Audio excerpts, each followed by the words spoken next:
어제 우리는 그리스도인의 삶은 답 없이 살아가는 것을 배우는 삶이다 하는 말씀을 스탠리 하우어스의 말을 빌어서 특별히 나오미의 삶에 초점을 맞춰서 생각을 했습니다. 오늘 조금 수정해서 답 없이 사랑하기라고 하는 주제로 룻과 보아스의 삶을 조망해 보려고 합니다. 신앙생활을 할 때 우리가 빠지기 쉬운 한 가지 위험한 경향성이 있는데 그것은 신앙을 공식화하는 것입니다. 답 없이 살아가는 것이다 라고 말하는데, 공식을 가지고 살아간다는 것은 공식에 대입해서 모든 것의 답을 얻어낸다는 것입니다. 근데 이 공식을 가지고 신앙생활을 한다 하는 것은 사실 우리의 신앙에 유익하지도 않을 뿐만 아니라 유해하기까지 합니다. 가령 기도는 만사를 변화시킨다, 이런 것이 이제 공식이라고 할 수 있죠. 이런 공식으로 신앙은 일반화되지 않습니다. 우리가 어떤 한 사람, 한 인격에 대해서도 이 사람은 이런 사람이야 라고 규정하기가 어렵죠. 이 사람은 이런 법칙으로 움직여 라고 말할 수 없습니다. 왜냐하면 인격은 자유로우니까요. 근데 어떻게 우리가 무한하신 하나님을 우리가 생각하고 있는 공식 속에 가두어 둘 수 있겠습니까? 하나님은 반드시 이렇게 일하셔 라고 말할 수 없습니다. 하나님은 주권자이시고 하나님은 자유로우시고 하나님께서는 모든 것들을 당신의 뜻대로 행하실 수 있으십니다. 그래서 종종 우리가 생각하고 있는 법칙이나 우리가 생각하고 있는 공식들을 깨트리실 수 있는 자유와 권한을 하나님께서는 가지고 계십니다. 그러니까 우리의 신앙을 어떤 일종의 공식과 같은 것으로 만들어 버리거나 축소하거나 하는 것은 대단히 위험한 일입니다. 굉장히 많습니다. 우리가 신앙생활을 하면서 공식이라고 생각하는 것들이 적지 않습니다.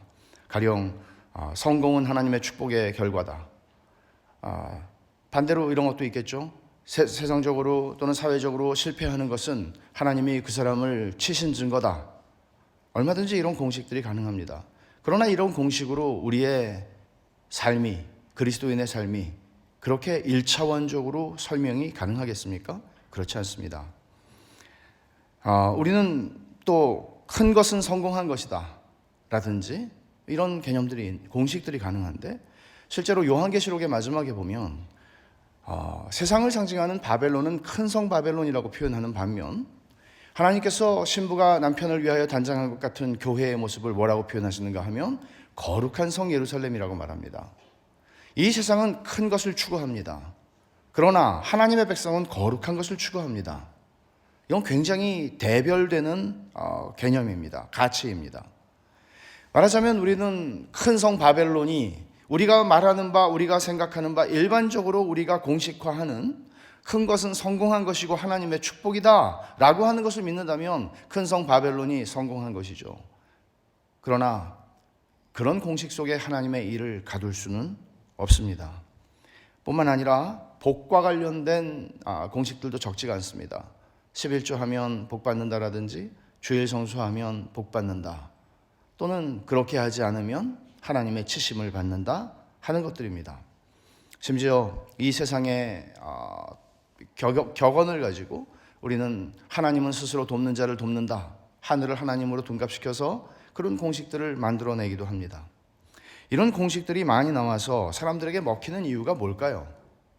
이런 공식들이 신앙생활을 하는 사람들인 우리들에게 이런 것들이 왜 그렇게 끌리고 그렇게 우리의 마음을 잡아당기는 힘이 있는가? 그것은 편하기 때문입니다.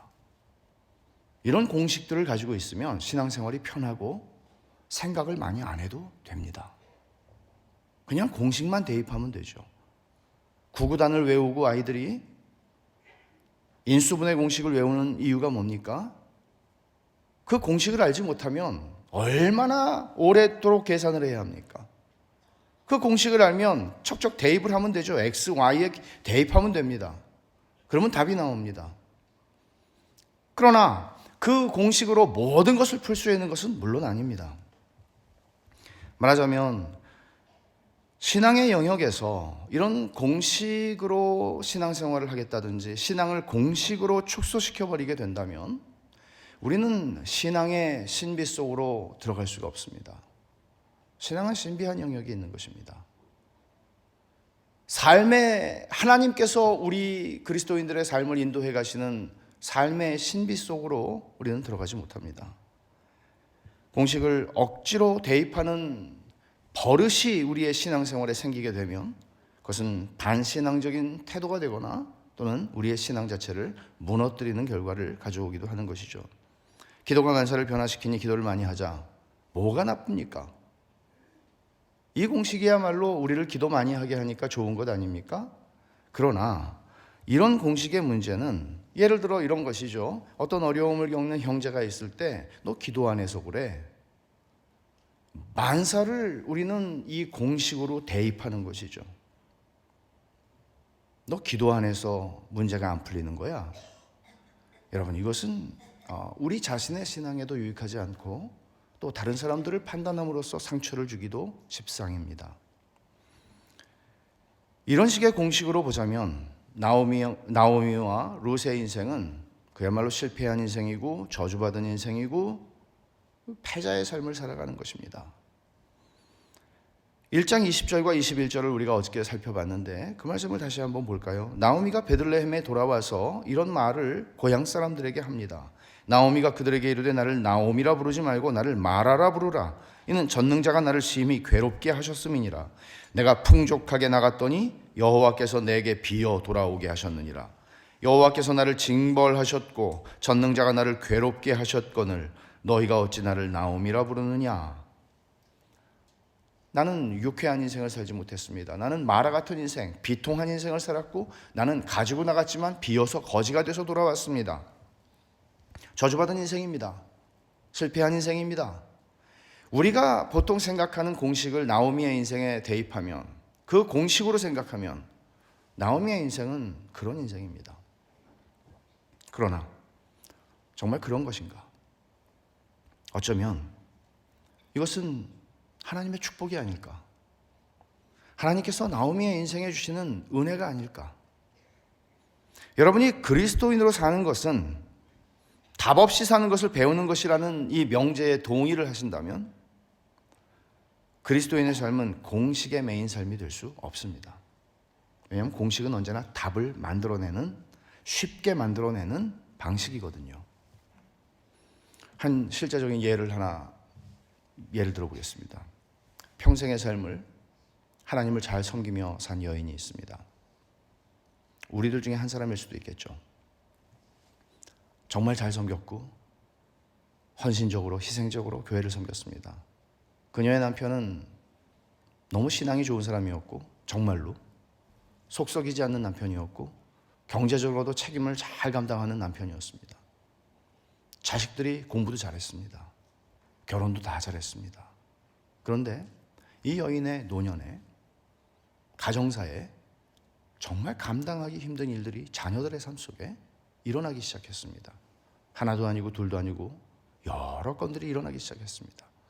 그리고 이 여인은 하나님에게 묻습니다.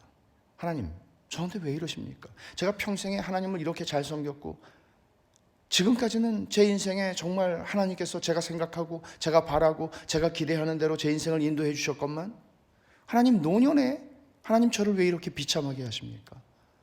제가 뭘 잘못했길래 하나님 저에게 이렇게 하십니까? 여러분, 그녀의 인생에서 지금 무너지고 있는 것은 신앙입니까? 공식입니까?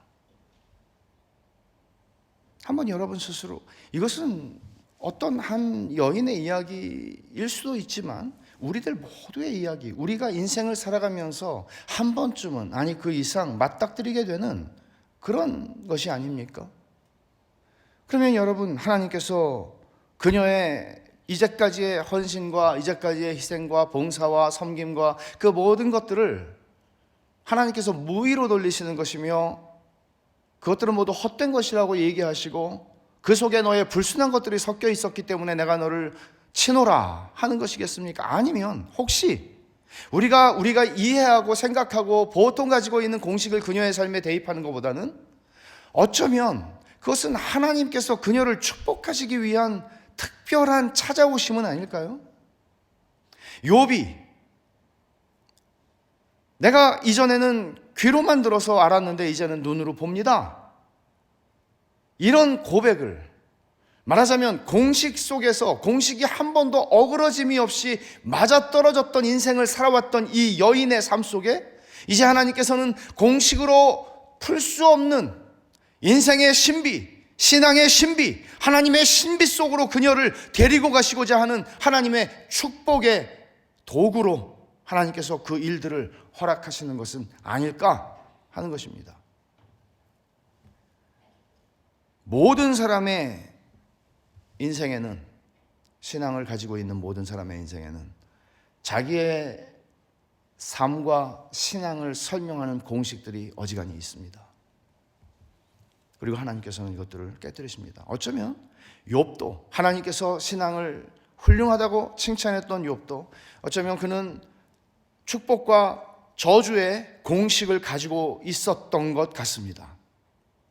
하나님께서는 그에게 도무지 이유를 발견할 수 없는 고난을 허락하심으로써 그가 가지고 살아왔던 공식을 깨뜨리는 것이죠. 신비 속으로 들어가는 것입니다.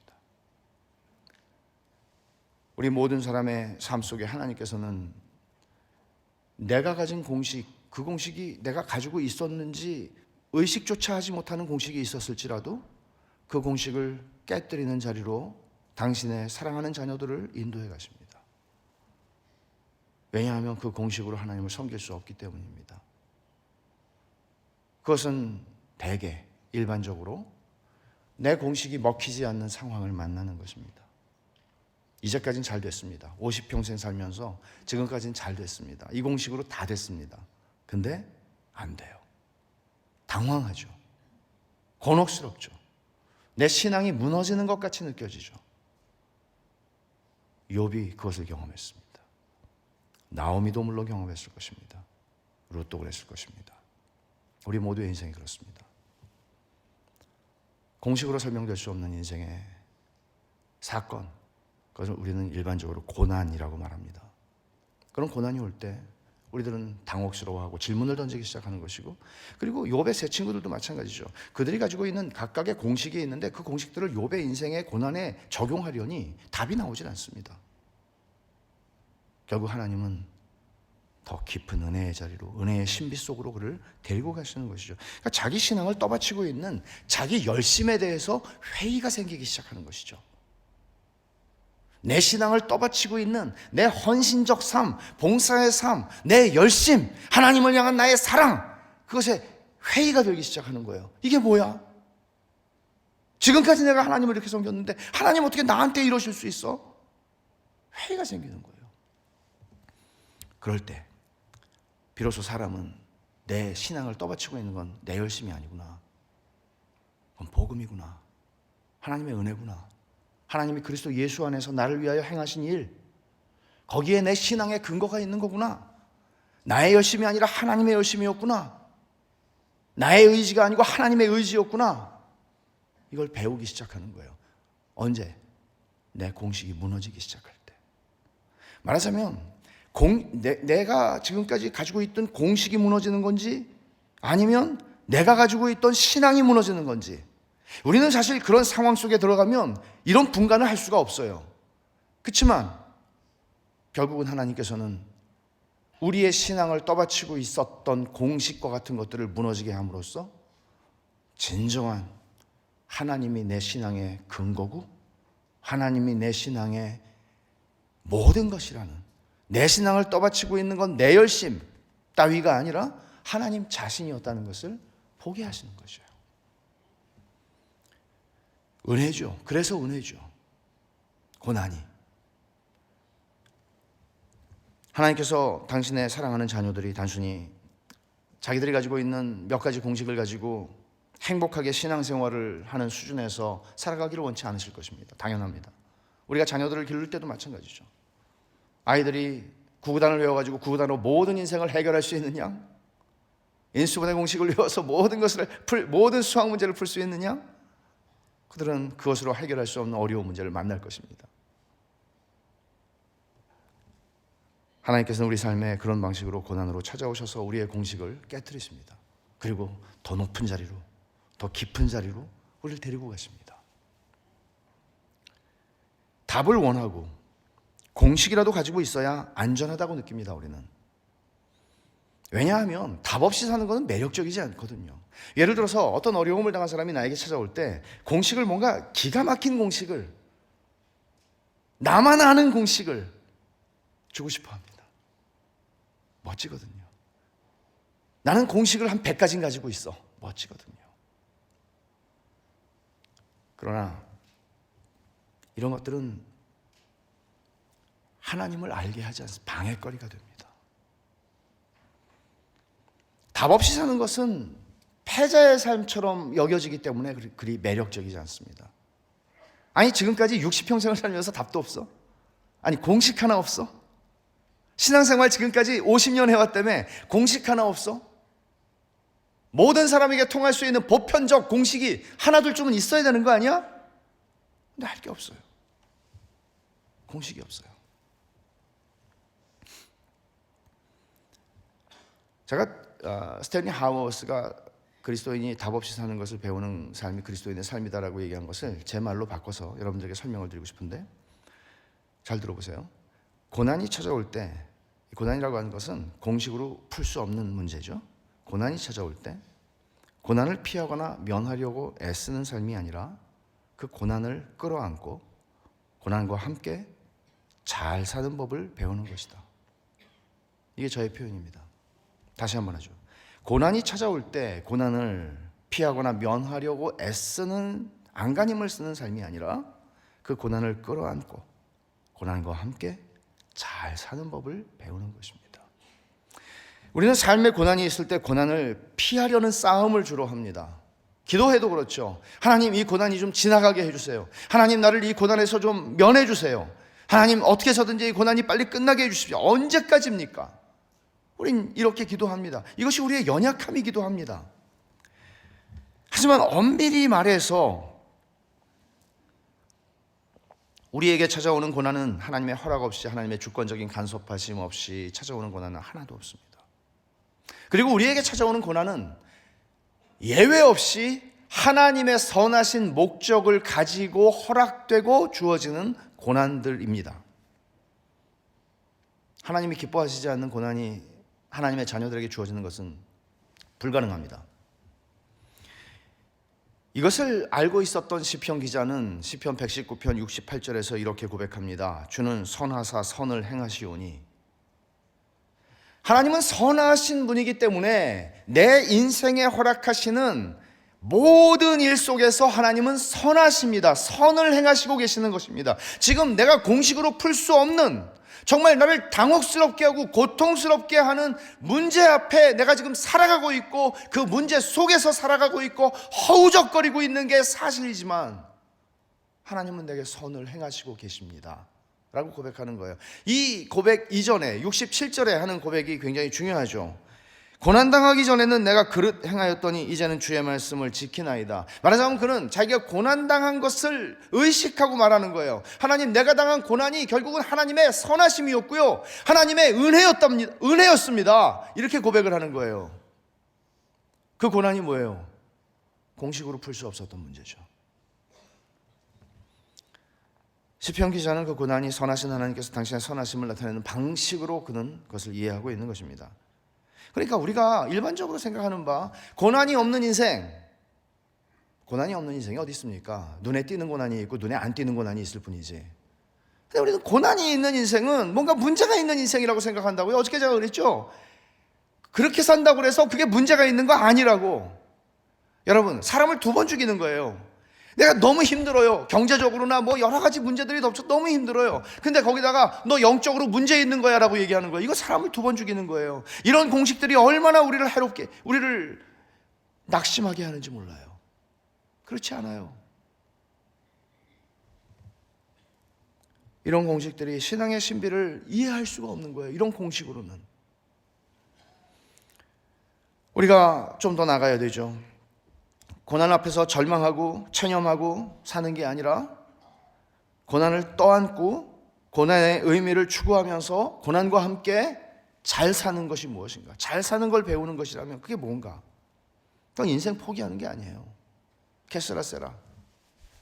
그거 아니에요. 답 없이 사는 거는 선택하는 삶이에요. 굉장히 적극적인 삶이에요. 포기하는 사람은 선택하지 않죠. 답 없이 사는 것, 우리가 그리스도인으로서 답 없이 사는 것은, 답 없이 사는 걸 배워간다는 것은 선택하는 삶인데, 우리는 룻기에서 룻의 선택과 보아스의 선택을 볼 수 있습니다. 먼저 오르바와 룻이 시어머니가 베들레헴으로 돌아간다고 그러니까 우리도 같이 가겠다고 그러죠. 얼마나 아름다운 고백입니까? 답 없는 여정이에요. 그거는 답 없는 여정을 따라가겠다는 거예요. 결국 오르바는 남기로 작정을 하지만 룻은 끝까지 시어머니를 따라가겠다고 고집합니다. 이거는 세상적인 계산에 의해서는 기대할 수 없는 선택이죠. 승산 없는 결정이란 말입니다. 계산적으로 보면 세상에 이렇게 바보 같은 손해보는 결정이라는 것은 있을 수가 없을 것입니다. 룻이 시어머니를 따라 유대 땅으로 가겠다고 했을 때 그녀의 말을 잘 주의 깊게 보면 그녀는 자신의 말 속에서 상당한 신앙의 모습을 보여줍니다. 17절을 보면 어머니께서 죽으시는 곳에 나도 죽어 거기 묻힐 것이라. 만일 내가 죽는 일 외에 어머니를 떠나면 여호와께서 내게 벌을 내리시고 더 내리시기를 원하나이다. 자기의 결정이 동족인 모압으로부터 끊어지는 것을 의미한다고 하는 것을 그녀는 너무나 잘 압니다. 그리고 가겠다는 거예요. 죽음이 갈라놓을 때까지라는 말을 하는 것입니다. 그리고 16절에서는 어머니의 백성이 나의 백성이 되고 라고 또 얘기하죠. 어머니의 하나님이 나의 하나님이 되시리니. 그녀의 신앙에 여러분, 이 룻이 얼마나 하나님을 아는 지식이 풍성했겠습니까? 깊었겠습니까? 그러나 그녀는 하나님을 경외하는 가정에 시집을 와서 하나님을 배웠다는 것을 우리는 여기서 보게 되죠. 진짜 신앙이라는 것이죠. 룻은 자기가 하는 말의 의미를 너무나 잘 알고 있습니다. 자기의 결정의 의미를, 바보라서 그 결정을 한 게 아니라 알고 했다는 얘기죠. 왜냐하면 우리는 그녀가 어머니가 머무는 곳에 내가 머물겠다라고 얘기하는데, 그 머문다는 말은요, 여관에서 하루 이틀 머무는 그런 얘기예요. 우리가 집에서 산다는 얘기가 아니라 영구적으로 하루하루 전전하는 인생을 그녀는 지금 생각하고 있는 거예요. 어머니가 고향에 가도 집이 없다는 걸 알아요. 홈리스예요. 어디 뾰족한 수가 없다는 걸 알아요. 근데 내가 어머니와 같이 그저 여기저기 전전하면서 살아갈지라도 내가 어머니하고 같이 있겠다는 거예요. 대단한 결정이죠. 우리는 이걸 대단한 결정이라고 그러고 정말 대단한 신앙의 여인이라고 룻을 지켜 세우지만, 여러분 한번 생각해 보세요. 정말 이 이야기 속으로 여러분들이 들어가서 여러분이 룻의 아버지라고 생각해 보세요. 제가 룻의 아버지라고 한번 생각해 봤어요. 말도 안 되는 얘기예요. 여러분이 룻의 어머니라고 생각해 보세요. 룻의 언니라고 생각해 보세요. 오빠라고 생각해 보세요. 말도 안 되는 얘기예요. 말도 안 돼요. 허락할 수 없는 일이에요. 세상에 얘가 너 미쳤니? 너 진짜 미쳤구나. 그렇게밖에는 할 말이 없는 결정이에요. 아니 도대체 세상에 이런 바보 같은 결정을 하는 그런 애가 어디 있어요? 우리는 다 룻기를 읽으면서 감동해요. 와, 신앙이 대단하다. 근데 그녀가 내린 결정은 이렇게 계산 없고, 이렇게 손해보고, 이렇게 이기적이지 못하고, 이렇게 바보 같은 이런 결정이 없어요. 그녀는 그런 결정을 선택한 거예요. 오늘 우리가 읽은 말씀 3장 10절이죠. 보아스가 룻에게 한 얘기거든요. 내 딸아, 여호와께서 내게 복 주시기를 원하노라. 내가 가난하건 부하건 젊은 자를 따르지 아니하였으니 내가 베푼 인애가 처음보다 나중에 더하도다. 여러분, 여기 내가 베푼 인애라고 말하죠. 인애, 히브리 말로 헤세드란 말이에요. 우리 한국 사람이지만 이 말은 좀 아는 사람들이 많아요. 목사님들이 되게 많이 쓰는 표현이거든요. 이 헤세드라는 말은 하나님의 사랑을 표현하는 말이에요. 기본적으로 언약적 사랑이에요. 하나님은 감정적 사랑이 아니고 언약 백성으로 삼으시고 그 사랑에서 끊을 수 있는 건 세상에 아무것도 없어요. 그러니까 이것은 일관된 사랑이고, 끊을 수 없는 사랑이고, 실패할 수 없는 사랑이고, 이루어질 수밖에 없는 사랑이고, 그 세상의 어느 것으로도 끊어지지 않는 하나님의 주권적 사랑이에요. 그런데 이것이 하나님이 우리 언약 백성에게 주시는 사랑인데, 지금 룻이 자기의 시어머니에게 행한 행동을 보아스는 헤세드를 베풀었다고 얘기하죠.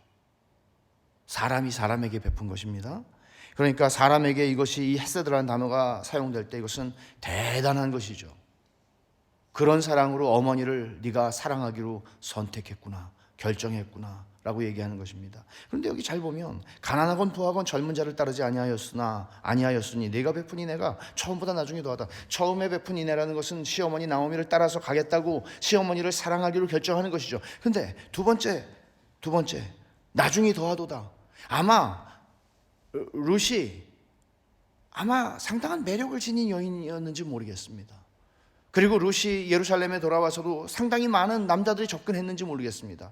재력이 있는 젊은 사람들이 많이 접근했는지 모르겠습니다. 그런데 그녀는, 보아스가 말하죠. 가난하건 부하건 젊은 자를 따르지 아니하였으니 내가 베푼 이내가 처음보다 나중에 더하다. 나중이라는 것은 뭐예요?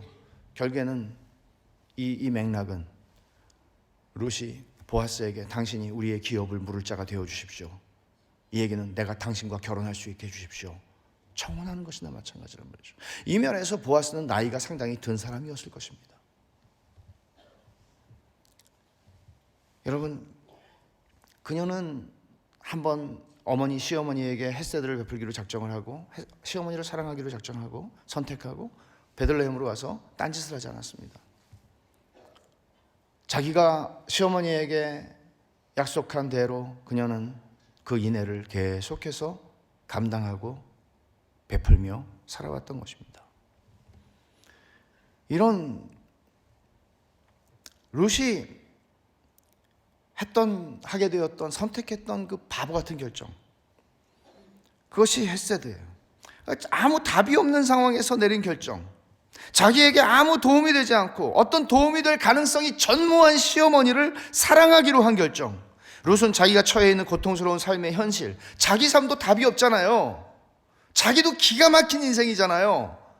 근데 기가 막힌 인생을 살고 있는 시어머니를 사랑하기로 결정하고 헤세드를 베풀고 지금까지 온 거예요. 성경은 답 없이 살아가는 그리스도인의 삶 속에서 그리스도인이 할 수 있는 최고의 삶은 사랑하는 삶이라고, 사랑하기로 결정하는 삶이라고 가르치는 것이죠.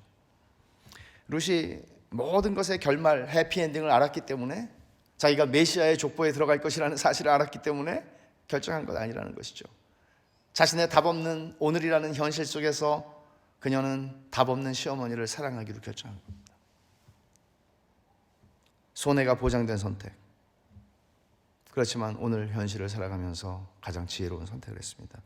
우리가 또 하나 주목할 사람은 보았습니다. 이 사람은 제겐 성경 전체를 통틀어서 가장 매력적인 인물 중에 한 사람입니다. 예수님의 예표, 그리스도의 예표로도 등장하죠. 베들레헴에 사는 유다 지파 사람입니다. 상당한 재력을 가진 사람이었습니다. 그리고 그는 죽은 엘리멜렉에 가까운 친족이었기 때문에 기업물을 책임에 있는 사람이었습니다. 친척이 경제적인 궁핍으로 말미암아 자기에게 하나님께서 줄로 재어주신 구역, 기업을 잃어버립니다. 그러면 가까운 친척이 그것을 책임지고 다시 되사주는 구약의 법입니다. 그는 이름이 그에게 능력이 있다, 뜻이 모호하긴 하지만 그런 뜻인 것 같은데, 그것은 그는 하나님의 능력을 신실하게 의지하는 사람이었을 것입니다. 그리고 보아스에 대한 설명의 면면을 보면 그는 하나님의 율법을 귀중히 여기는 사람이었고 경건한 사람이었습니다. 보아스의 룻의 만남은 섭리적인 만남이라고 말할 수 있는 대표적인 경우입니다. 2장 3절을 보면 이렇게 말합니다. 룻이 가서 베는 자를 따라 밭에서 이삭을 줍는데, 이삭을 줍는 거는 그 당시에 빈민들이 이제 추수를 하고 이삭, 땅바닥에 떨어진 이삭을 주워서 생활을 했는데, 이삭을 줍는 거지의 삶을 살았다는 것입니다. 이삭을 줍는데 우연히 엘리멜렉의 친족 보아스에게 속한 밭에 이르렀습니다. 우연히, 우리가 볼 때는 우연히. 그리고 4절을 보세요. 마침 보아스가 베들레헴에서부터 와서 베는 자들에게 이르되 여호와께서 너희와 함께 하시기를 원하노라 하니, 마침 우연이라는 단어와 마침이라는 단어가 만났을 때 이거는 진짜 기가 막힌 우연 중에 우연이구나. 어떻게 보아스의 밭으로 들어갔고 룻이, 그리고 보아스가 어떻게 그 시간에 또 룻을 봤을까? 하나님의 오묘한 섭리죠. 이것은 우리가 볼 때는 우연이지만 하나님께서 기가 막히게 당신의 섭리 가운데 그 타이밍을 설정해 놓으신 것이었죠. 그리고는 보아스가 룻을 만나서 단번에 알아봅니다. 그리고 말합니다. 2장 11절과 12절에 내 남편이 죽은 후로 내가 시어머니에게 행한 모든 것과 내 부모와 고국을 떠나 전에 알지 못하던 백성에게로 온 일이 내게 분명히 알려졌느니라. 다 알고 있습니다. 하나님처럼 다 알고 있어요. 여호와께서 내가 행한 일에 보답하시기를 원하며 이스라엘의 하나님 여호와께서 그의 날개 아래에 보호를 받으러 온 내게 온전한 상 주시기를 원하노라. 그래서 보아스는 특별한 은혜를 작정하고 룻에게 베풉니다. 이 소식을 나오미가 듣게 되죠. 그리고는 룻에게 굉장히 특이하고도 어려운 부탁을 합니다. 이제 추수가 타작이 끝나고 잔치가 벌어질 텐데 그때 룻은 목욕하고 기름을 바르고 의복을 입고 보아스가 누운 것을 살펴보고 그 발치에 이불을 덮고 누우라는 것입니다. 여러분, 이것은 아무리 시어머니지만 정말 어려운 부탁이 아닙니까? 외간 남자의 자고 있는 곳에 그 발치에 이불을 덮고 들어가서 누우라는 것이죠. 청혼을 의미하는 것입니다. 왜냐하면 보아스는 그 집의 기업물을 친척이었기 때문이고, 이것은 나와 결혼해 주십시오, 당신의 기업물을 책임을 감당해 주십시오 라고 하는 요구이기도 했고, 자칫 해픈 여인으로, 이 정숙한 여인이었던 룻이 해픈 여인으로 보일 수도 있는 위험한 일이었습니다. 결국 룻은 시어머니의 말에 순종합니다. 왜냐하면 시어머니의 의미는 보아스가 기업을 물을 책임을 감당하게 하라는, 그 요구를 하라는 말이었으니까 이것을 충분히 그녀는 이해하고 지혜롭게, 보아스가 깜짝 놀라서 그녀를 보고 깜짝 놀라서 묻자 그녀는 지혜롭게 기업 물을 책임을 감당해 주세요 라고 부탁을 합니다. 보아스는 나 말고 다른 사람, 너희 가족과 엘리멜렉과 더 가까운 친척이 있는데 그 사람이 기업 물을 책임을 감당해야 하고 그 사람이 하지 않는다고 할 때에 비로소 내게 그 권리가 돌아온다고 말합니다. 그리고는 시간을 말미를 주지 않습니다. 이튿날 일을 작정하고 쉬지 않고 일합니다.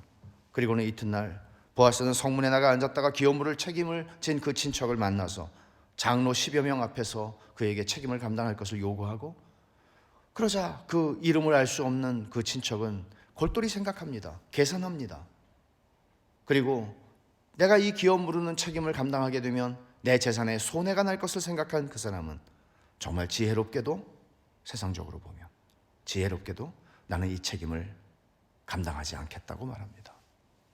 그리고 보아스에게 그 책임을, 기업 물을 책임이 주어지게 됩니다. 이 이름을 알 수 없는 이 사람은 어찌 보면 룻기 전체에서 가장 지혜로운 사람입니다. 바보 열전입니다. 룻기는 바보 같은 사람들이 다 나옵니다. 바보 같은 결정하는 사람들입니다. 그런데 이 지혜로운 한 사람이 나옵니다. 그의 이름은 성경이 기록하지 않습니다. 근데 그 사람은 지혜롭게도 자기 재산에 손해가 날 것을 계산하고 그 계산에 따라서 그는 결정하고 그 길을 갑니다. 보아스는 자기가 원했던 결과가 주어졌다는 사실을 압니다. 그리고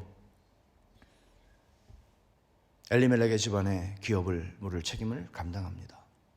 이것은 물론 룻과 결혼하는 것을 포함하는 이야기입니다. 해피엔딩이죠. 해피엔딩인데 이 해피엔딩은 그들의 과정을 무효화하거나 그들의 과정을 축소시키거나 그들이 살아온 그 과정과 그 삶 속에, 그 과정 속에서 그들이 내린 결정들을 가볍게 다루지 않습니다. 모든 신자의 인생에서 죽음에 이르기 전에 모든 결과가 다 일어나는 것 아닙니다.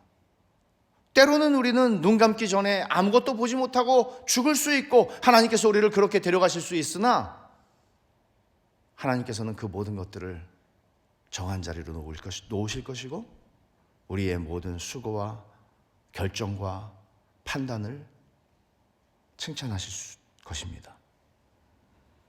결국 이들은 결혼해서 아들 오벳을 낳게 되고, 오벳은 다윗의 할아버지입니다. 보아스와 룻은 놀랍게도 메시아이신 예수 그리스도의 족보에 들어가는 영광스러운 자리를 얻게 됩니다. 그런데 여기서 하나 더 언급할 필요가 있는 것은 보아스의 어머니 이야기입니다. 보아스의 가정 이야기입니다. 보아스의 어머니는 여리고성의 기생 라합이었습니다. 어쩌면 어떤 학자들은 이것이 보아스의 인생에 어떤 핸디캡이 되지 않았을까라고 얘기합니다. 사실 보아스의 할아버지는 유대 지파의 1인자였던 지도자였던 나손이었습니다. 나손의 아들인 살몬과 기생 라합은 결혼을 합니다. 그리고 보아스를 낳습니다. 보아스는 유다 지파의 명문 가정 출신입니다.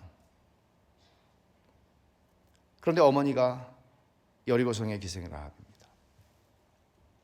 어쩌면 나이가 좀 들도록 이 사람이 장가가지 못한 이유가 어떤 그런 핸디캡 때문이 아닌가 하는 어떤 학자들의 추측이 있지만 성경이 명시하지는 않습니다. 어떻든 이런 암울한 사사시대에 경건한 사람들의 사랑과 만남을 통해서 하나님은 메시아의 족보를 이루어 가십니다. 근데 우리가 주목할 것은 보아스의 선택입니다. 그는 이미 잘 살고 있었고 앞으로 크게 손해볼 일을 하지 않고 그렇게 살아가면 되는 사람입니다. 아쉬울 게 없는 사람입니다. 어찌 보면. 근데 어느 날 갑자기 엘리멜렉의 부인인 나오미가 나타나고 나오미가 그 신세가 정말 패가망신한 나오미가 나타나면서 어쩌면 불안감을 느꼈을지 모릅니다. 이거 내가 기업을 물러줘야 되는 거 아닌가? 거기다가 모압 여인인 며느리까지 데리고 옵니다. 그런데 놀라운 것은 보아스는 마치 준비된 사람처럼 행동하는 것이죠. 자기보다 더 가까운 친척이 손해볼까 봐 결정하지 않은 그 일을 마치 기다렸다는 듯이 신속하게 그리고 기꺼이 감당하죠. 경제적으로 손해를 보는 일이라는 것은 그 앞에 사람이 포기한 것처럼 보아스에게도 그건 분명한 일입니다. 그런데 그는 승산 없는 선택, 손해보는 결정을 내립니다. 마치 룻이 시어머니를 따라가겠다고 결정하는 바보 같은 결정을 한 것처럼 보아스도 세상적으로 보면 바보 같은 결정을 한 사람입니다. 룻과 보아스가 내린 선택과 결정의 공통점이 무엇인지 아시겠습니까? 그것은 그들이 헤세드를 베푼다는 것입니다. 여러분 2장 20절을 보면 나오미가 룻에게 보아스에 대해서 설명하는 장면이 나오는데 이렇게 말합니다. 그가 여호와로부터 보아스가 여호와로부터 복받기를 원하노라. 그가 살아있는 자와 죽은 자에게 은혜 베풀기를 그치지 아니하도다. 은혜 베푼다는 이 은혜라는 말이 헤세드거든요. 그러니까 나오미는 보아스라는 사람을 익히 잘 알고 있고 이 사람은 은혜를 베푸는 사람이에요. 근데 살아있는 자에게 은혜 베푸는 것은 훌륭한 일이죠. 근데 죽은 자에게 은혜 베푸는 사람이 누가 있습니까? 엘리멜렉 죽었거든요. 나 몰라라 하면 되거든요. 근데 살아있는 자와 죽은 자에게 은혜 베푸는 자라고 얘기해요. 보아스가 얘기했죠. 3장 10절에서 룻은 너는 내가 처음 베푼 인애가 나중보다 크다. 헤세드를 베푼 여인이었죠. 룻은 아무것도 가진 것이 없는 망한 인생을 살아가는 젊은 여자예요. 보아스는 어찌면 모든 것을 가진 정말 남부러울 것이 없는 그런 삶을 살아가는 사람이에요. 유대 남자예요. 이방인 여자예요. 너무나 다른, 마치 요한복음 3장과 4장에 나오는 한 사람은 니고데모, 유대인의 선생이고 율법교사였고 관원이었고 또 한 사람은 사마리아 사람일 뿐만 아니라 여자였고 그다지 행실이 좋지 않은 여자였죠. 이 상극 보아스와 룻이에요. 그런데 이들이 내린 결정과 선택은 공통점이 있어요. 그거는 하나님의 헤세드를 베푸는 사람이라는 거예요. 사랑하기로 선택하고 사랑하기로 결정하고 그런 승산 없고 계산 없고 이기적이지 않고 손해보는 바보 같은 결정을 하는 사람들이에요.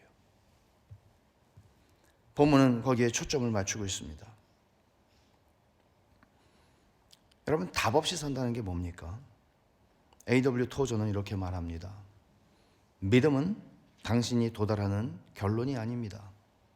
믿음은 당신이 살아가는 여정입니다. 우리는 이 여정 속에서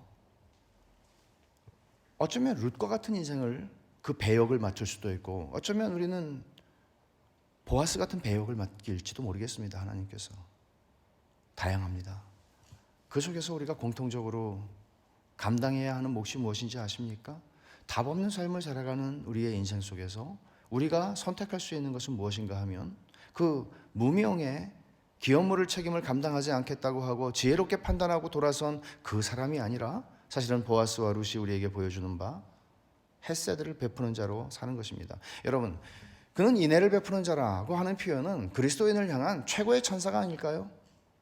누군가가 여러분에 대해서 말할 때 그 사람은 아주 정답을 가진 사람이야, 여러분 그게 칭찬입니까? 여러분은 그런 인생을 살고 싶습니까? 아니면 누군가가 여러분에 대해서 이야기를 할 때 그는 인애를 베푸는 사람이야, 그는 은혜를 베푸는 사람이야, 그는 하나님의 헤세드를 맛보았고 하나님의 헤세드를 베풀어주는 인생을 사는 사람이야, 산 사람에게나 죽은 사람에게나 한결같이.